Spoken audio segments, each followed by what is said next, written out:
पर्यावरण अध्ययन का ईवीएस जो एनसीईआरटी समरी पर आधारित है।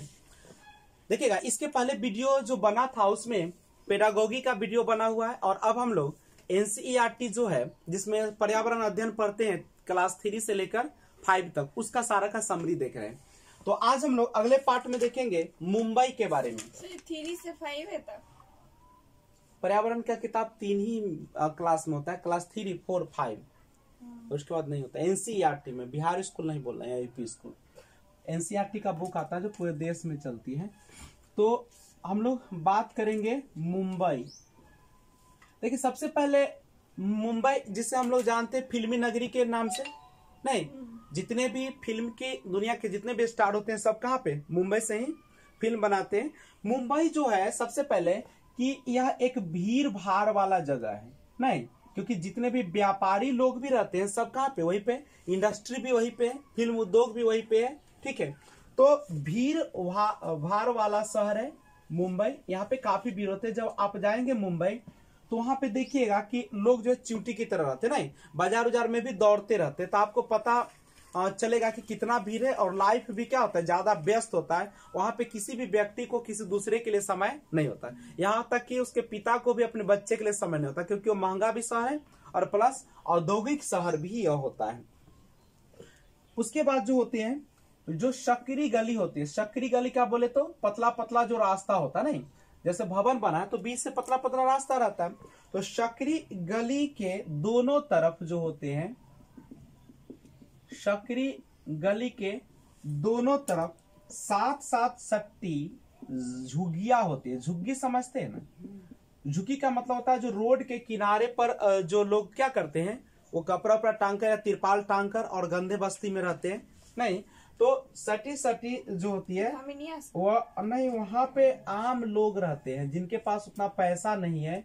वो अपना जीवन कैसे गुजारेगा? उतना पैसा तो नहीं है कि 15,000 20,000 का फ्लैट लेगा। वहां पे साधारण फ्लैट भी लीजिएगा तो 7,000 8,000 का फ्लैट रहता है, छोटा सा, जिसमें एक रूम रहेगा, नहीं, और उसी में सारा चीज आपको, कभी कभी तो वहां पे जाइएगा तो 7,000 8,000 में केवल रूम देगा। अब बाथरूम के लिए भी अलग जाना पड़ेगा आपको, नहीं, दूर जाना पड़ता है। और अगर चाहते हैं कि बाथरूम भी रहे, वहां पे शौचालय का भी व्यवस्था हो, तो उस रूम का वहां पे कीमत अच्छे शहर में बीच में तो 20,000 25,000 होता है, समझे? तो सोचिए 35,000 आदमी का महीने होगा और वहां पे 20,000 का रूम में देगा, तक रहेगा, खाएगा क्या?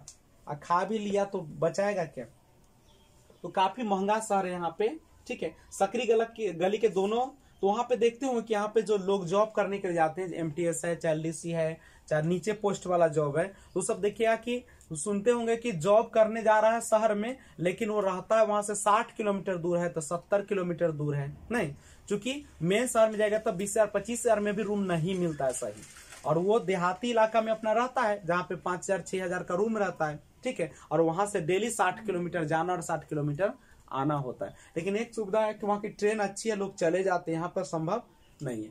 क्या 60 किलोमीटर रोज जा पाएंगे? ऐसे ही हम लोग बेहोश हो जाएंगे। तो सकरी गली के दोनों तरफ 7-7 सटी झुग्गियां होती है, क्योंकि उतना पैसा नहीं कि लोग रूम लेकर रह सके। उसके बाद इसमें क्या होता है कि यहाँ पे रहते तो क्या होता है कि आप शौचालय घर अलग रहता है, खाना का घर अलग रहता है, किचन जिसको बोलते हैं, आप टेलीविजन देखने के लिए एंटरटेनमेंट अलग बनाते हैं, पूजा घर अलग बनाते हैं। लेकिन मुंबई में जब जाइएगा तो वहां में जो होता है, घर में वही बैठना, यानी एक ही कमरा होता है जिसमें आपको बैठना पड़ता है, वहीं पे आपको क्या करना पड़ता है, सोना पड़ता है, ठीक है। और वहीं पर यानी उसी रूम में खाना पकाना पड़ता है, यानी वहीं पे आपको पकाना भी पड़ेगा और उसी में आपको नहाना भी पड़ेगा, ठीक है, कपड़ा भी धोना पड़ेगा। सोचिए कैसा जिंदगी होता है, ठीक है, नहाना भी पड़ता है, इतना चीज, यानी सब कुछ एक ही रूम में। दिल्ली में भी चले जाइएगा तो बहुत सारे लोग ऐसे हैं जिनका एक छोटा सा रूम होता है, नहीं, बगल में एक छोटा सा किचन रहता है और सब काम वही में कर लेना होता है। तो ये बहुत ही कष्ट, देखो जितने बड़े शहर में जाइएगा तो आपको उतना ही ज्यादा क्या होता है, कष्ट होता है। लोग भी सोचता है कि क्यों ना एक रूम भाड़ा पर लगा ले, जो मालिक भी है, ठीक है, तो वो भी थोड़ा सा कष्ट करके रहता है। इतना ही नहीं होता, वहां पे पानी की बहुत बड़ी समस्या है। मुंबई में है समुद्र, और खारा पानी है तो पानी की भी समुद्र, क्या कि वहां पे आप जनरल ये हैंडपंप जो है सब नहीं लगा सकते, क्योंकि समुद्री पानी है, सब चारों तरफ तो समुद्र है ना।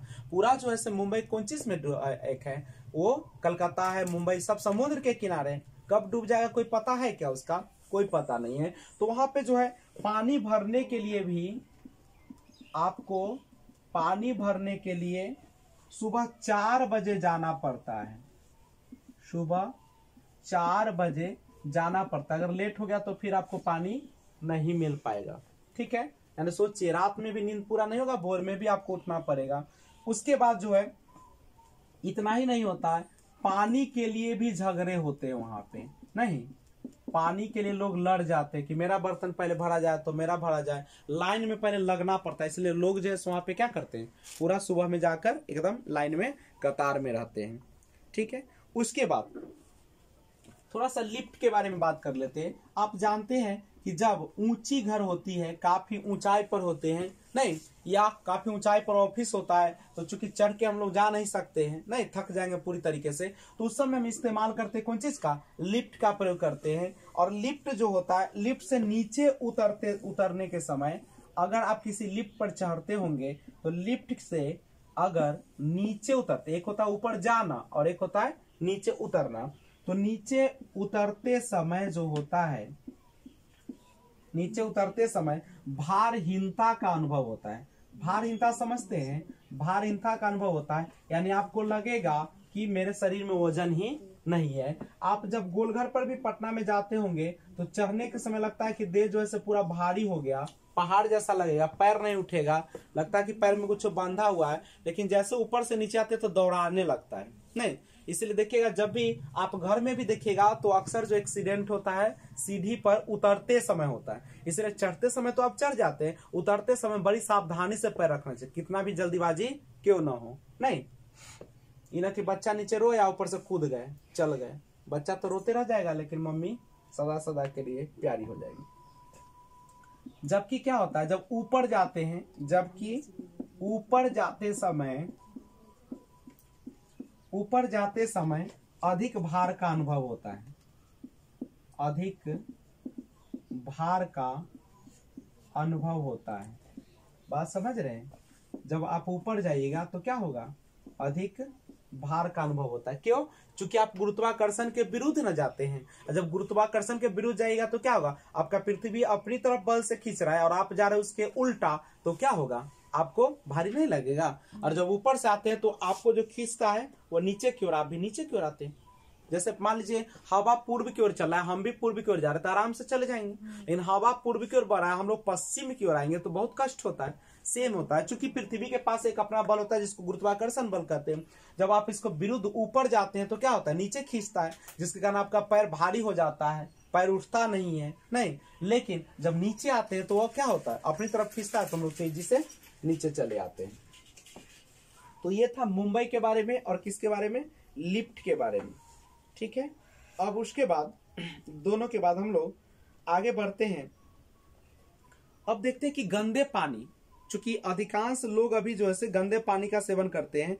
गंदे पानी अगर पीते हैं आप लोग तो आपको बहुत सारी पानी संबंधित बीमारी हो सकता है। नहीं, इसलिए पानी को हम लोग हमेशा क्या करें? उबाल कर पीना चाहिए। खासकर अभी जो मौसम चल रहा है बरसात का, तो बरसात के मौसम में हमेशा भी क्या करना चाहिए?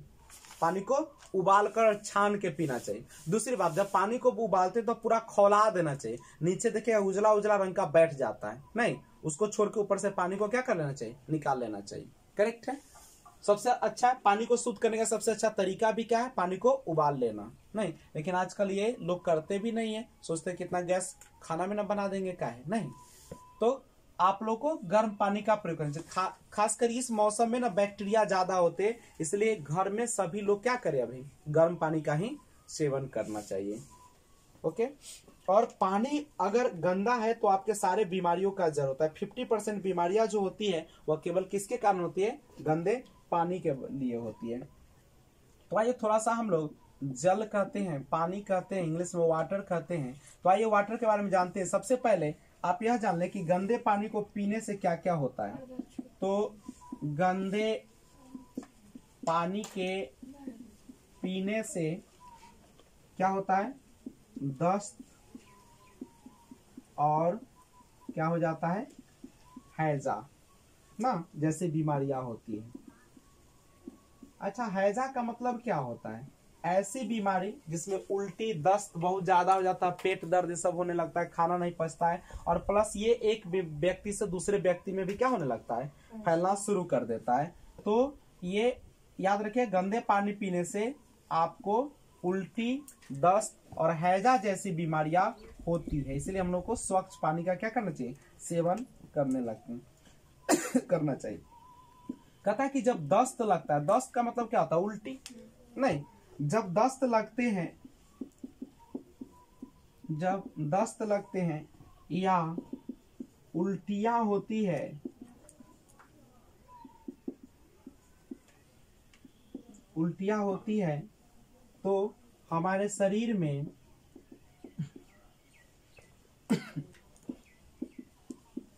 तो हमारे शरीर में बहुत सारा पानी बाहर निकल जाता है, बहुत सारा पानी बाहर निकल जाता है, जिसके कारण क्या हो जाता है, निर्जलीकरण हो जाता है। और निर्जलीकरण कारण होने से क्या हो जाता है, कभी कभी बच्चे की मौत भी हो जाती है। नहीं, इसलिए उसको समय समय पर क्या देना चाहिए, ORS का घोल या चीनी नहीं, नमक और नींबू प्लस पानी का घोल देते रहना चाहिए।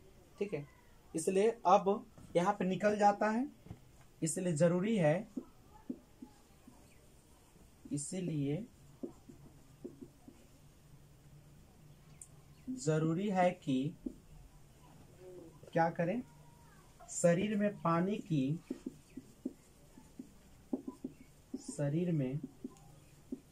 की कमी पूरी की जाए, पानी की कमी पूरी की जाए। लेकिन पानी की कैसे करेंगे, तो ये तो आप समझ रहे हैं कि पानी की मात्रा कैसे, या तो ORS का घोल दिया जाए या चीनी, नमक या नींबू और जल, पानी मिला के क्या करना चाहिए, समय समय पर बच्चे को देते रहना चाहिए, थोड़ी थोड़ी देर पर देना चाहिए, और उतना ही बनाना चाहिए जितना बच्चे क्या करें, पीता है। कभी भी ना एक बार बना के नहीं रख देना चाहिए, क्योंकि उसमें फिर से बैक्टीरिया क्या हो जाएगा, पनप जाएगा। कभी कभी लोग करते हैं कि बहुत सारे बना लेते हैं और उसको समय समय पर देते रहते हैं, ऐसा नहीं करना है। आप एक गिलास बनाइए और एक गिलास को क्या करें, बच्चा को पिला दीजिए। एक बार में तो एक गिलास पिएगा नहीं, हल्का हल्का पीता है, तो आप बहुत कम मात्रा में बनाइए, इसको ज्यादा नहीं बनाइए। अच्छा, आपको अगर बनाना हो, दस्त वाला व्यक्ति के लिए घोल देना हो तो कैसे दीजिएगा, तो एक गिलास पीने का पानी उबाल कर ठंडा करें, गर्म ठंडा पानी नहीं, उबाल लीजिए और उसको क्या कर लीजिए, ठंडा कीजिए, और उसके बाद क्या कीजिए, उसमें एक छोटा चम्मच शक्कर डालिए, ठीक है, और उसके बाद चुटकी भर नमक डालिए, और इसका स्वाद हमारे आंसुओं के स्वाद से ज्यादा नमकीन हो, ज्यादा नमकीन भी नहीं करना, इतना ही करना जितना हमारे आंसुओं का क्या होता है, नमकीन स्वाद होता है। जब जब दस्त हो इस घोल के पिलाते रहना चाहिए, और साथ में हल्का भोजन जरूर लेते रहें। ऐसा नहीं कि खाली पानी पिलाते रहे, उसके लिए फिर क्या करना है, आपको थोड़ा सा उसको कोई चीज करना है, भोजन भी लेते रहना। लेकिन भोजन कैसा लीजिएगा, जो कि लिक्विड जैसा हो, जैसे हम लोग मरसट का जो बोलते हैं ना, चावल का, ठीक है, तो ये लेते रहना चाहिए। उसके बाद छोटे बच्चे को क्या करना चाहिए, अगर बच्चा छोटा है तो माँ को का दूध जो है पिलाते रहना चाहिए, बहुत जरूरी होता है। और बीमारी रोकने के लिए दवाइयाँ जो घरेलू हो सकती है लेना चाहिए। फिर भी दस्त न रुके तो क्या करना चाहिए, हम लोग को डॉक्टरी सलाह ले लेना चाहिए। करेक्ट है, हाँ, माँ को दूध देते रहना चाहिए, ऐसा मत सोचे कि नहीं पचेगा, ठीक है, क्योंकि छोटा बच्चा तो उसको तो आप नहीं ना दे सकते हैं, कोई 6 महीना का पहले का बच्चा तो उसको आप लोग माँ का दूध पिलाते रहना चाहिए। और दवाइयाँ जो भी घरेलू दवाई है हम लोग करते हैं वो करते रहना चाहिए, और उसके बाद नहीं ठीक हो तो हम लोग को डॉक्टरी सलाह ले लेना चाहिए। होलगुंडी गांव के बारे में बात करते हैं। होलगुंडी, देखिए होलगुंडी गांव जो है वह केरल में स्थित है, ठीक है। और यहाँ पे क्या होता था कि हमेशा पानी की कमी रहती थी, केवल बरसात के दिनों में ही क्या होता था, कुआं सब में पानी भरता था, और उसके पहले जो था पूरा सुखाड़ रहता था, ठीक है। लोगों को आदत पड़ गई थी, पानी की कमी में रहने की क्या हो गई थी, आदत पड़ गई थी। लेकिन इस होलगुंडी गांव जो था केरल का, वहां पे कर्नाटक में है सर, होलगुंडी गांव कर्नाटक में। कर्नाटक का है। हाँ। ध्यान दीजिएगा, होलगुंडी जो है आपका वह कहाँ पे, कर्नाटक में, केरल में नहीं है, सॉरी। तो कर्नाटक में स्थित है और यहाँ पे क्या रहती है, हमेशा पानी की कमी रहती है। ठीक है, लोगों को यहाँ पे क्या हो गया कि लोगों को पानी की कमी की आदत हो गई थी, यानी पानी कम हमेशा रहता था वहां, तो इसलिए उन लोगों को आदत पड़ गई थी उसी में जीवन गुजारने की। ठीक है, पानी कब आता था, तो केवल बारिश के दिनों में ही पानी आता था। बारिश के दिनों में कुओं में पानी आता था, कुओं में पानी भरता था। उसके बाद क्या हुआ कि पिछले 3 साल, यानी पिछले 3 सालों में बारिश की कमी से, पिछले 3 सालों में बारिश की कमी के कारण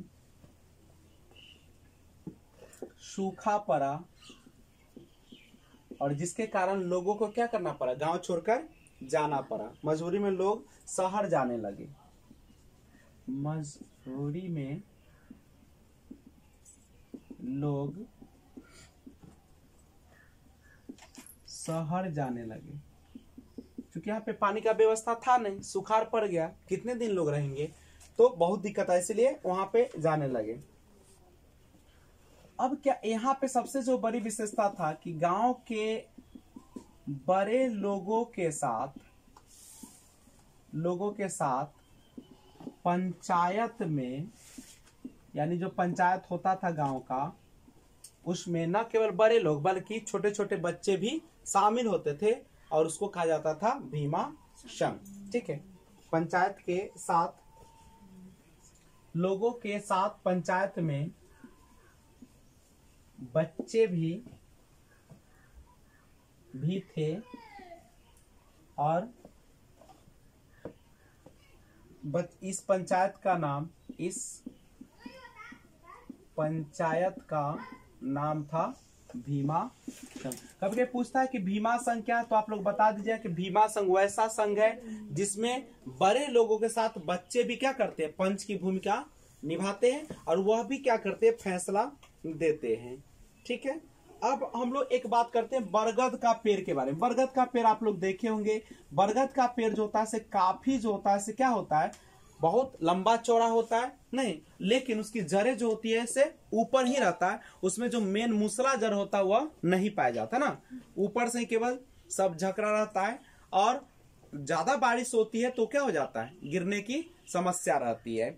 और इस देखिए बरगद के पेड़ के टहनियों से निकलती है कौन चीज, एक जड़ जैसा निकलता है, और बढ़ते बढ़ते जमीन के अंदर चली जाती है। वास्तव में वह जो होता है सर क्या होता है, उसका शाखा नहीं होता, बल्कि वह एक प्रकार का जड़ ही होता है जो बाहर से रहता है, और ये मजबूत खंभों की तरह पेड़ को सहारा देता है ना। कभी कभी तो वो जड़ देखिए बहुत ज्यादा मोटा भी हो जाता है, हम लोग बचपन में उसको लटक के झूला झूलते थे, टूटता भी नहीं है जल्दी ना उसका जो है। और दूसरे पेड़ की तरह जमीन के अंदर भी बरगद की जड़ें होती है, एक तो नीचे रहता ही है, और प्लस चूंकि इतना विशाल होता है कि उसको सहारा देने के लिए ऊपर से भी जड़ निकल जाते हैं। और किसी भी पेड़ की छटाई के लिए भी उस इलाके संबंधित सरकारी दफ्तर से अनुमति लेनी पड़ती। अगर मान लीजिए कि एक पेड़ है, एक तो पेड़ बहुत बड़ा है और उसके बहुत सारा जो है क्या हो जाता है, उसमें ऊपर से जड़ फेंक देता है जो मिट्टी में आता है, अगर उसको काटना है तो आपको सरकार से क्या करना पड़ेगा, अनुमति लेना पड़ेगा। आप अपना मन से पेड़ को या उसकी जड़ को भी काट नहीं सकते हैं।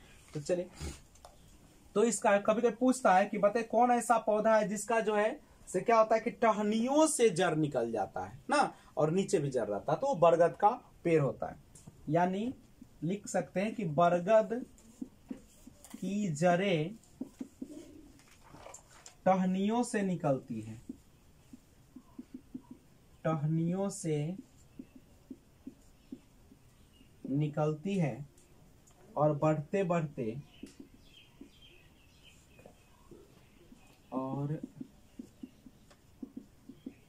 बढ़ते बढ़ते जमीन के अंदर चली जाती है।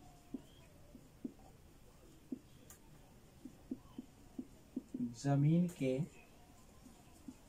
अंदर चली जाती है और ये मजबूत खंभों की तरह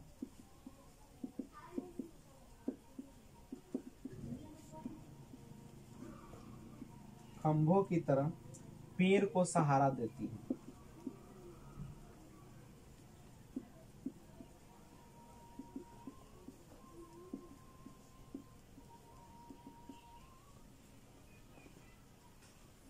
लेकिन याद रखिएगा इसका जड़ जो होता है दूसरे पेड़ की तरह जमीन के अंदर भी रहता है और प्लस एक बाहर भी रहता है।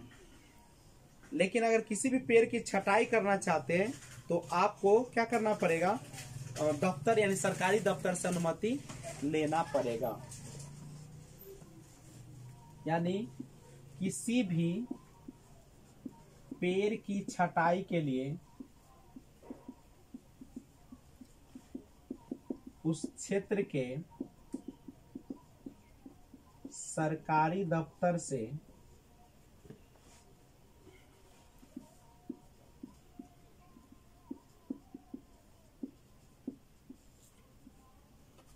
अनुमति लेनी पड़ती है।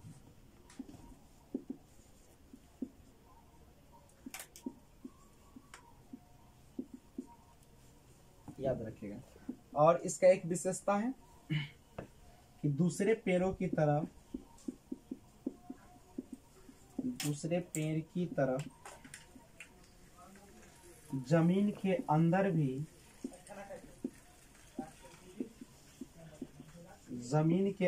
भी बरगद की जड़ें होती है।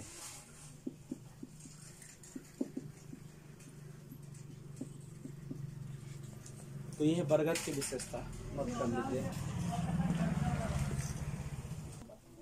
रेगिस्तानी ओक जो है वह ऑस्ट्रेलिया में पाया जाता है। यही क्वेश्चन पूछता है कि बताइए रेगिस्तानी ओक कहाँ पे पाया जाता है। नहीं, ऑस्ट्रेलिया में पाया जाता है पेड़, और इसकी ऊंचाई जो होती है लगभग क्लास की दीवार के बराबर होता है। तो क्लास का दीवार होता है ना, तो क्लास का दीवार लगभग कितना 10 फीट के आसपास होगा, 10 से 12 फीट ना, उतना भी नहीं रहता है, 10 से 12 फीट यानी क्लास की दीवार के लगभग। और पत्तियां बहुत ही कम होती है इसमें, ठीक है। और इस पेड़ में पानी तने में जमा रहता है। ये क्वेश्चन पूछा भी है। ये कौन ऐसा पौधा है जिसके लोगों को जब प्यास लगती है तो वो क्या करता है, एक पाइप क्या करता है, पतला पाइप डाल देता है और वो पी लेता है। तो इस पेड़ में पानी तने में जमा होता रहता है। और जिस इलाके में रहने वाले लोग जो होते हैं तने के अंदर एक पतला पाइप डाल देते हैं और पानी क्या कर लेते हैं, निकालते। याद रखिएगा कि रेगिस्तानी ओक जो ऑस्ट्रेलिया में पाया जाता है वहां पे जब लोगों को पानी की जरूरत होती है, प्यास लगती है, तो क्या करते हैं, एक पतला सा पाइप उसमें डालकर और उसको पी लेते हैं, तना में डालकर। ऐसा पानी जैसे पेड़ का पानी ऐसा ही कैसे रहेगा, स्वाद तो रहेगा ना, ठीक है, वो पानी ही रहता है। अब प्योर ऐसा स्वाद थोड़ी आएगा। अब जैसे फल का तुम नारियल का पानी पीते हो तो सेम ऐसा थोड़ी रहता है, स्वाद चेंज होगा लेकिन उतना भी बदलेगा नहीं, आपके पीने लायक रहता है। और दूसरी बात है कि उसका पानी शुद्ध होता है। पेड़ सब क्या करता है, उसे अपने छान के न रख। अब हमारे ही अंदर पेट में पानी जो होगा शरीर के अंदर, वो पानी तो अच्छा होगा ना, खराब पानी तो निकल जाता है। जो अच्छे पानी हमारे शरीर में क्या जाता है, काम में आते हैं। तो इस पेड़ की जड़ें जो होता है जमीन में उस गहराई तक जाती है जब तक कि पानी तक न पहुंच जाए। माने जहां पानी मिलेगा ना, चाहे वह कितना भी नीचा क्यों ना हो, वो जहां मिलेगा तहां तक हो जाएगा जड़। समझ लीजिए कितना अच्छा है। तो रेगिस्तानी ओक जो है ऑस्ट्रेलिया में नहीं, यहाँ पे वो पौधा नहीं ना पाया जाएगा। यहाँ पे तो 8, ये तो अभी तो तुम 8 फीट नीचे करेगी तब पानी आ जाएगा, तो 8 उतने वो सोरे रहेगा उसका। अब तुम पानी उससे काहे खींचेगी, क्या कि तुम्हारा तो पानी मिलता है सब जगह, जहाँ पानी नहीं मिलता उसको ना दिक्कत होता है। तो रेगिस्तानी ओक जो है वह कहाँ पाया जाता है, ऑस्ट्रेलिया में पाया जाने वाला एक पेड़ है। पाया जाने वाला पौधा है। ठीक है, और इसकी ऊंचाई कितनी होती है? पौधा है, इसकी ऊंचाई वर्ग की दीवार के लगभग बराबर होता है। दीवार के लगभग बराबर होता है। देखो, पेड़ की ऊंचाई लगभग दीवार के ना ऊंचाई के बराबर होगा, बराबर होता है, लेकिन इसका जो जड़ होता है वह क्या होता है? वह बहुत ज्यादा गहराई तक जाता है। यानी जड़ की लंबाई मापा नहीं जा सकता है, क्योंकि मान लीजिए कि अगर बहुत नीचे, मान लो 500 फीट नीचे अगर पानी, तो 500 फीट नीचे नहीं जनरली। उसके बाद इसमें क्या होता है कि पत्तियां बहुत ही कम पाई जाती है। पत्तियां बहुत ही कम पाई जाती है, और पत्तियां बहुत कम होगा तो ज्यादा पानी उड़ेगा नहीं। पत्तियां बहुत ही कम पाई जाती है,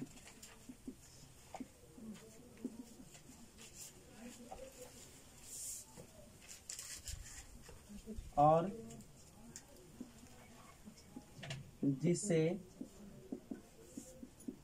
इलाके में रहने वाले लोग, यानी उस इलाके में रहने वाले जो लोग हैं, तने के अंदर पतला पाइप डालकर,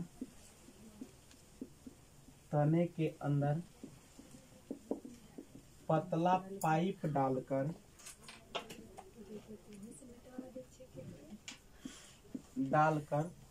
ना मिटाएंगे आप, देखिए आराम से, पतला पाइप डालकर पानी निकाल लेते हैं। तो ध्यान रखें इस चीज को, नोट्स अपना बनाते रहिए, लेकिन समझने पर भी हम लोग को ध्यान देना है। उसके बाद पेड़ की जो जड़ होती है उस गहराई तक जाती है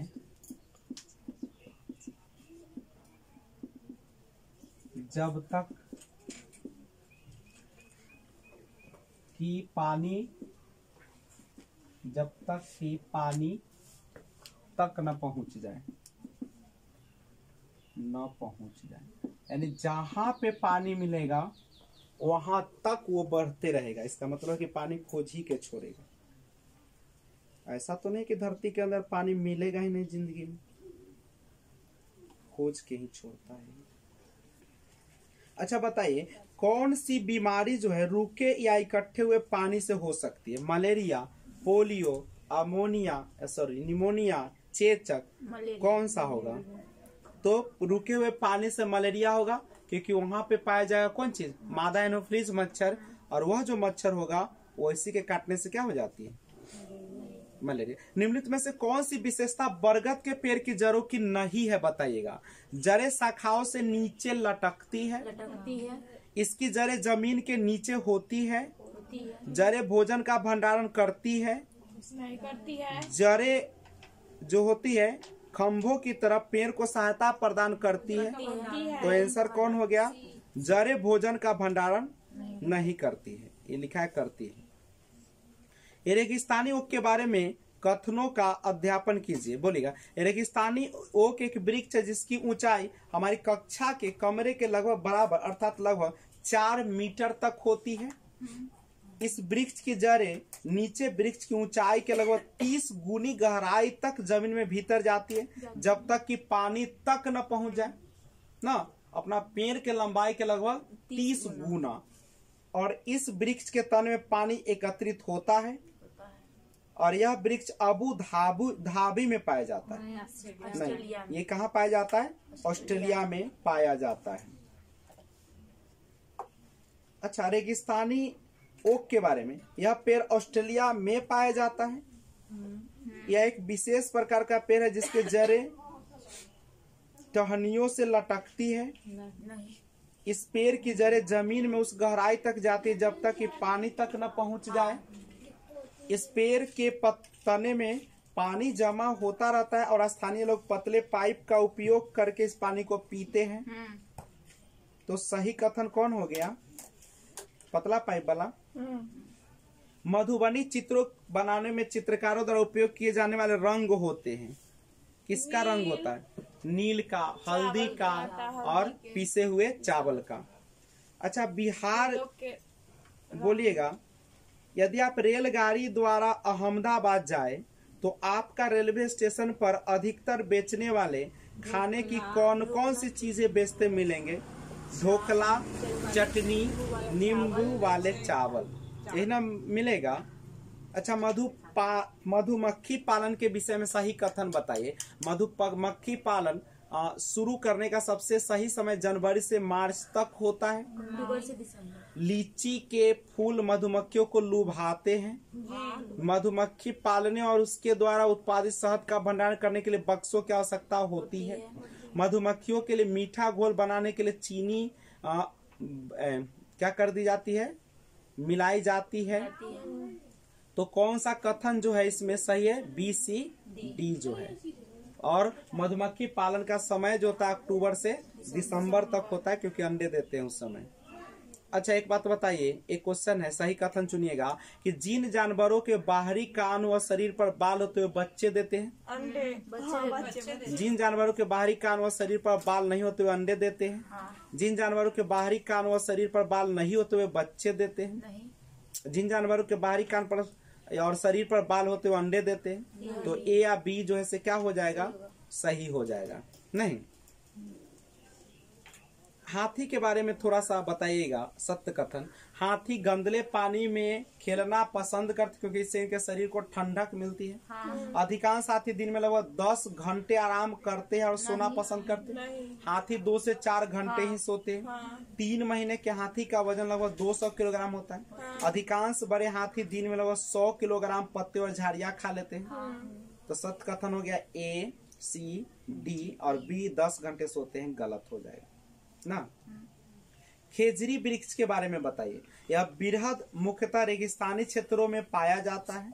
इसे अधिक जल की आवश्यकता होती है। यह छायादार वृक्ष है जिसकी छाया में बच्चे खेलना पसंद करते हैं। यह अपने तने में जल एकत्र करता है और लोग पतले पाइप से पी लेते हैं जल को। ये तो आपको रेगिस्तानी ओक में न पाया जाता है, खेजरी में ऐसा पाया नहीं जाता है। अगला क्वेश्चन है, बोलिएगा, बिहार राज्य के लोगों के लिए मधुमक्खी पालन शुरू करने का सबसे अच्छा अवधि कौन सा होता है?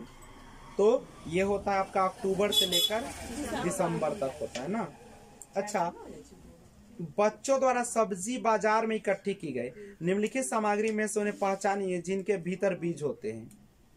जिनके भीतर बीज होते हैं, आलू, टमाटर, नाशपाती, चिक्की, भिंडी, केरल, प्याज, खीरा एगो में है। दूसरा में टमाटर, नाशपाती, चीकू, टमाटर, नाशपाती, चिक्की, भिंडी, खीरा, टमाटर, नाशपाती, चिक्की, भिंडी, करेला, हाँ खीरा, टमाटर, नाशपाती, चीकू, भिंडी, करेला और खीरा में क्या होता है? बीज होता है, चीकू। ठीक है, तो इस वीडियो में यहीं तक। जय हिंद।